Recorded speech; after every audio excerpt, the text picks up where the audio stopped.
Viewer, আমরা আছি এখন কান্দির পাহাড়ে, এখানে নিউ মার্কেট এরিয়াতে। সারা দেশের ন্যায় কুমিল্লাতেও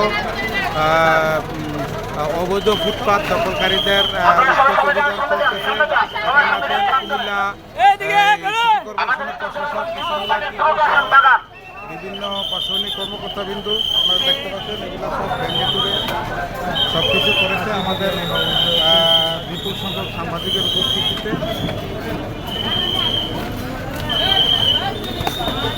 এখানে দীর্ঘদিনের বা একটা ফল ব্যবসায়ী ছিল, ফুটপাত দখল করে এটাকে আজকে কুমিল্লা সিটি কর্পোরেশনের প্রশাসক ইউসুফ মোল্লা টিপুর নেতৃত্বে ইয়ে করা হয়েছে, নিষ্কাশন করা হয়েছে। এখানে দেখেন ভ্যাকুম মেশিন দিয়ে, বুলডোজার দিয়ে এগুলা ক্লিয়ার করা হচ্ছে। কুমিল্লা কান্দির পাড়ে এই মুহূর্তে শত শত উৎসুক দর্শক এই দৃশ্যটি ভিডিও ধারণ করছে, মোবাইলে ধারণ করে প্রচার করতেছে। বিপুল সংখ্যক সাংবাদিক উপস্থিত ছিল, আপনারা দেখতে পাচ্ছেন। এখানে চতুর্দিক দিয়ে আমাদের কুমিল্লার এবং পুলিশ প্রশাসন সহ কুমিল্লার নির্বাহী ম্যাজিস্ট্রেট দায়িত্ব পালন করতেছে। এই মুহূর্তে কান্দিরপাড় নিউ মার্কেটের মসজিদ এলাকায় ফুটপাতকারীদেরকে সিগন্যাল দিতেছেন আমাদের নির্বাহী ম্যাজিস্ট্রেট।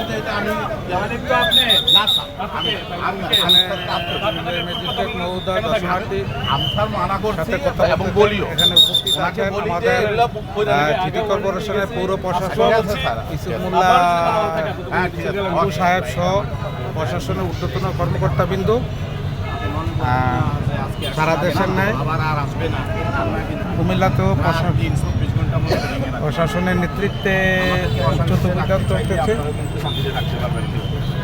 সবাই আন্তরিকতা লাগবে, সবাই সম্মিলিতভাবে এই শহরটাকে আমরা সুন্দর করতে চাই।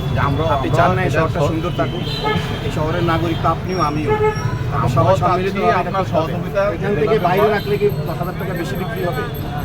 আপনার দোকানের গুডউইল আছে, যে আপনার কাস্টমার সে ভিতরেই যাবে, বাইরে প্রদর্শনে কিছু নাই। আর আপনাদের তো দোকান সব গুডউইল করা দোকান, অটোমেটিকলি আসবে। প্লিজ পুরো প্রশাসক সুন্দরভাবে বুঝিয়ে দিয়েছেন যাতে ফুটপাতকে নির্মূল করার জন্য এখানে আমাদের সদস্য আছেন প্রশাসনের সাথে। বিপুল সংখ্যক উৎসব জনগণ এখানে শত শত সুন্দর মানুষের গণজোয়ার